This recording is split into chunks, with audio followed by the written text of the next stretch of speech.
Xenoblade 3's Darkest Hour is probably one of my most watched videos, and in it I may have been a bit harsh in my criticisms of the scene that started Xenoblade 2's honestly fantastic Darkest Hour chapter. And I got quite a bit of feedback on my criticisms of that scene, but honestly I was pleasantly surprised by how civil and thoughtful many of the counter-arguments were, for the most part. So many, in fact, that I decided it might be worth re-examining its Darkest Hour. And before we even start, I'd like to reiterate that Xenoblade 2 is still my favorite Xenoblade Chronicles game, and Chapter 7 is my favorite chapter, so know that this analysis is no slight on the game itself. And while I am trying to look at this scene through a different lens, I'm making no promises about coming to a different conclusion, but enough time has passed now that I feel like I can look at the scene with fresher eyes. Hopefully. Alright, I'll spare you my 8 pages of notes, but this is Xenoblade Chronicles 2's Darkest Hour, a reanalysis. Spoilers for the entire trilogy apart from the DLC stories. Okay, with all that said, let's delve into the plot. Alright, first, for anyone who hasn't watched my previous Xenoblade Darkest Hour video, here's what I said about Xenoblade 2's Darkest Hour when comparing it to the third games. About its Darkest Hour felt kinda weird. For context, the protagonist Rex was trying to help Sword Lady Pyra get to the top of a tree before 2 anime villains with a surprising amount of depth and bullshit anime powers could get to that tree. But after the heroes and villains fought over a box and a whale's head, Fire Girl Pyra let herself get caught so that Rex wouldn't die. But this starts the Darkest Hour, which was honestly a really great scene because it had already set up a dark and somewhat hopeless tone beforehand when all the characters were arrested and stripped of their powers, for about 2 seconds at least. But then the character element of the next scene didn't quite match. Rex's reaction to this whole event was to give up and go home because this one mess-up shattered his previously unbreakable optimism, determination, and power of friendship mentality. But this scene alone wasn't exactly the problem. The problem comes from the lack of finality and the dilemma that the characters are facing. Both games, the conflict and despair comes from the main girl being at the mercy of the antagonists, likely to die if nothing is done. But Xenoblade 2 handles this in a very tell don't show way. Obviously the first rule of writing. Rather than actually working to get Pyra back, Rex just says every internal conflict that he has, and then basically just tries to walk away while numerous characters punch him in the face for being an idiot. There is actually a pretty nice resolution where this little robot girl Poppy shows compassion and tells Rex that she's always looked up to him and his determination. There are a lot of things in this Darkest Hour chapter that could work, they just needed some tweaking in order to match a similar level of despair as Xenoblade 3 had. You get the picture. So, if the chapter was well written, why does the Darkest Hour scene not work? Well, I think it primarily comes down to the fact that it just didn't feel realistic in the context. Theoretically, the build-up to this scene does hit Rex's character flaws and internal conflicts, but the problem is that Rex has to be a different character for the reaction scene to work. It's already been established that Rex is recklessly determined when it comes to protecting people, which is also the character flaw that got him in the situation. So there is a lot of opportunity for character growth. I still stand by many of these points, but after having rewatched the Darkest Hour scene and the scene surrounding it, there were certainly many aspects that were written far more effectively than I had remembered. But we need to better understand the setup before getting into what worked and what didn't in the scene itself. Throughout the game, Rex's internal conflict is how his reckless determination to save everyone ultimately results in the people around him getting hurt. We first see this in Chapter 3, when Vandam tells Rex that he's using too much of Pyra's power in an effort to overwhelm the enemy rather than thinking strategically or using that power in a sustainable way. His arc is pretty subtle and uses a flaw that doesn't initially sound too dangerous as it's born from good intentions. Rex's goal in the game is to get to the alleged utopia Elysium at the top of the world tree. More importantly, he promised Pyra that he would take her there, and that promise is what carries his determination throughout the game. For his own personal reasons, he wants to find Elysium because the Titans, essentially living continents, are slowly dying, meaning that land is running out. And because he's a very anime protagonist, he wants to create the ideal world where nobody has to suffer and he's able to save everybody. That would be a pretty good concept for a final boss.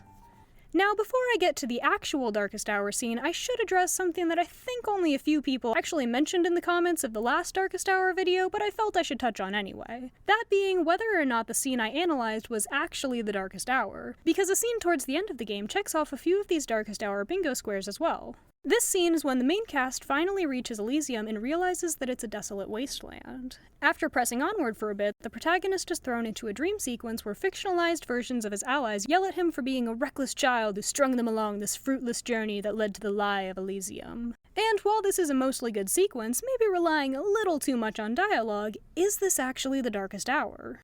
If we look at tvtropes.org, it defines a Darkest Hour as the point in a story where there is absolutely no hope and the protagonist gives up or almost gives up. This often poses as either one of the ultimate tests of character growth or testing the character's greatest flaw. Following this, the protagonist can either take an action that shows they've overcome their main flaw or succumbed to their said flaw, or some other options, but these are the main ones. Usually, a darkest hour is resolved through either another character pulling the protagonist out of despair, or a ray of hope that can either emerge or be crushed. Thus, the Elysium is a lie scene doesn't entirely fit the quota. While the Elysium scene did check off a few of these boxes, those being learning that their goal was a lie and confronting their fears and flaws, the cast's hope wasn't so dashed that there was no salvaging it. Salvaging. The main factor in knowing that this wasn't the darkest hour was that no one ever gave up. They were sad, sure, but it wasn't like the Tantal scene where Rex tried to leave, needing to have some sense slapped into him by his teammates, and then given a ray of hope and a new goal to strive for. So what actually happens during this Tantal scene? Leading up to the darkest hour, the main characters were trying to get a cube that would help them get into the world tree. And during this, their goal ended up including not letting the entire country of Tantal sink into the depths of the Cloud Sea, where it would be inevitably crushed under the ocean's weight. While retrieving the cube, they're met by the antagonists, and you know it's the lead up to a darkest hour when the main villain does a magical girl transformation. After showing off his insane plot armor, the antagonist Jin nearly kills all of the main characters until Pyra threatens to self-detonate before deciding to go with the villains in exchange for letting her allies live.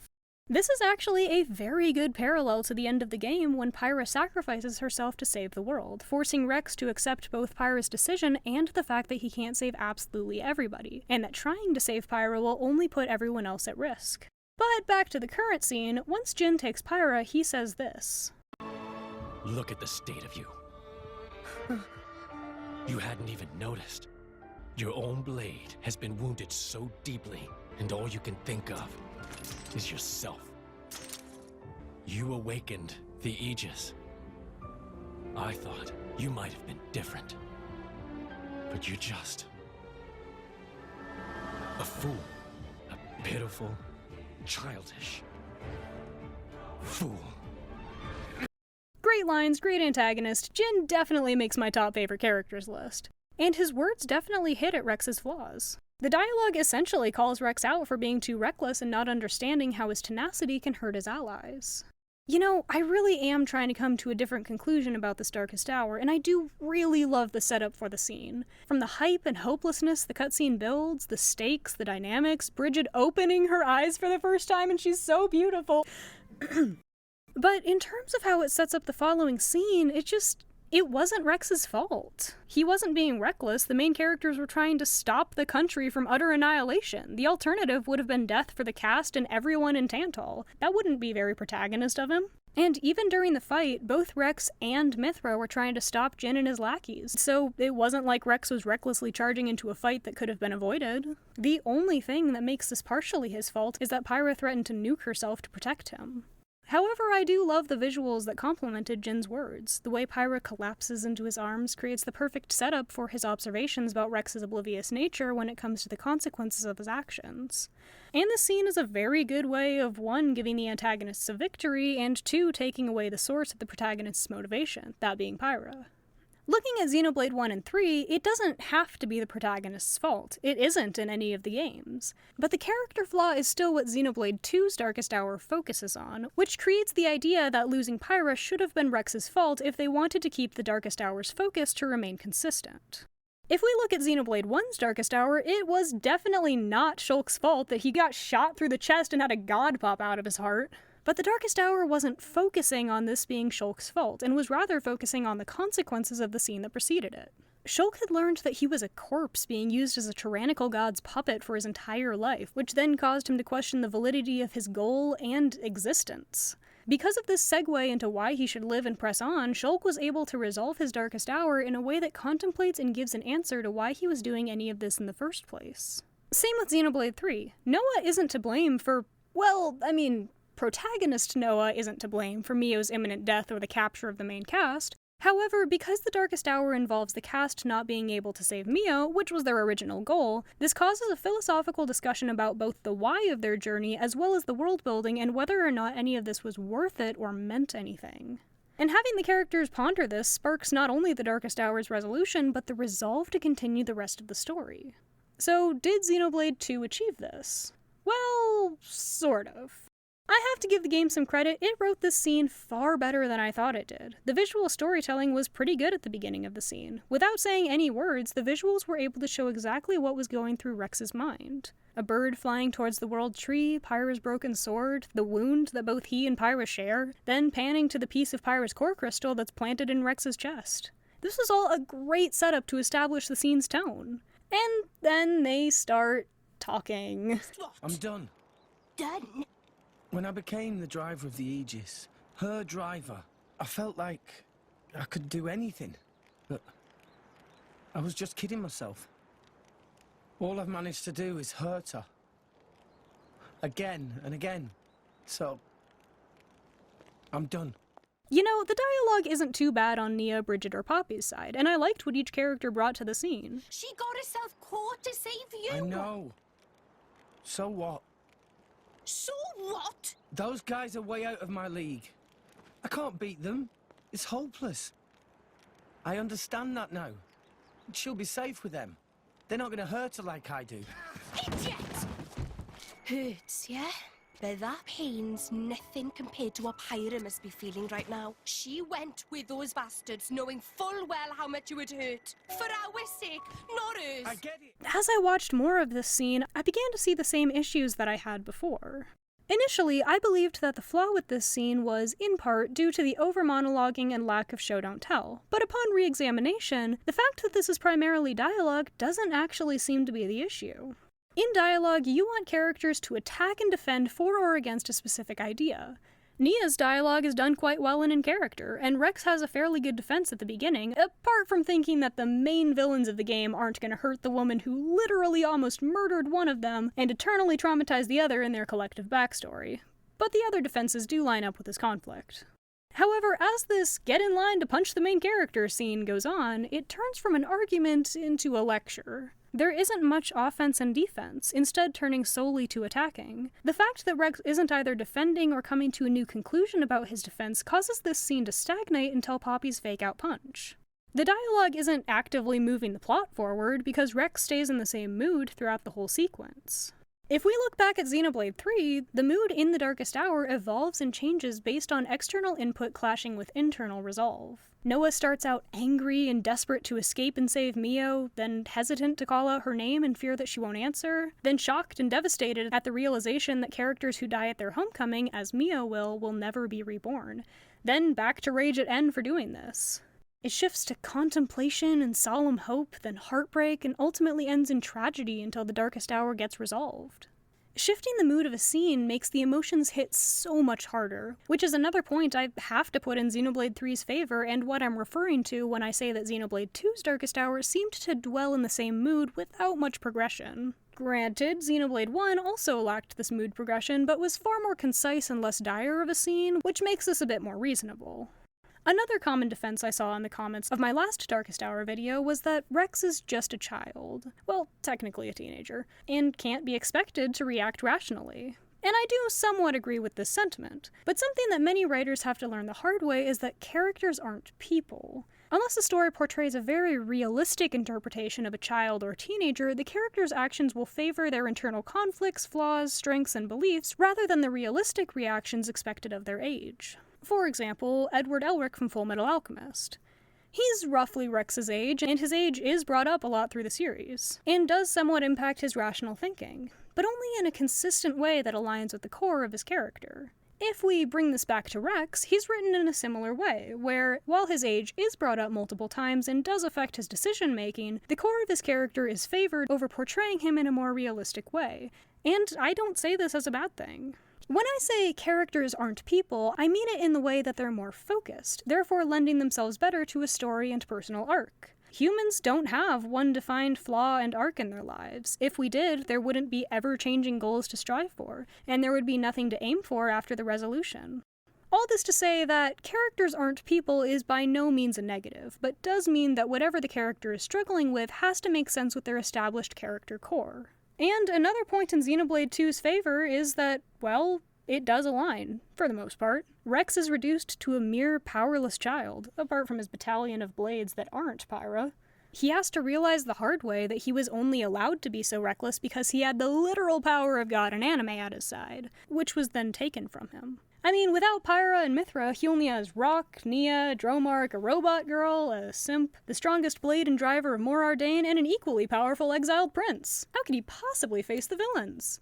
However, it does still make sense why he would feel so dejected despite having such strong allies by his side. Because he blames himself for repeatedly hurting Pyra and putting strain on her, you could infer that he doesn't want to harm the rest of his allies the same way.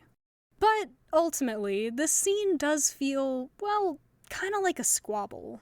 At one point, Morag says that she, Zeke, and Dromark should just let the others figure out their differences rather than getting involved. Through this line, we get to see that, apart from Brigid, the adults in this scene know how the scene's gonna resolve, meaning that there isn't really much at stake.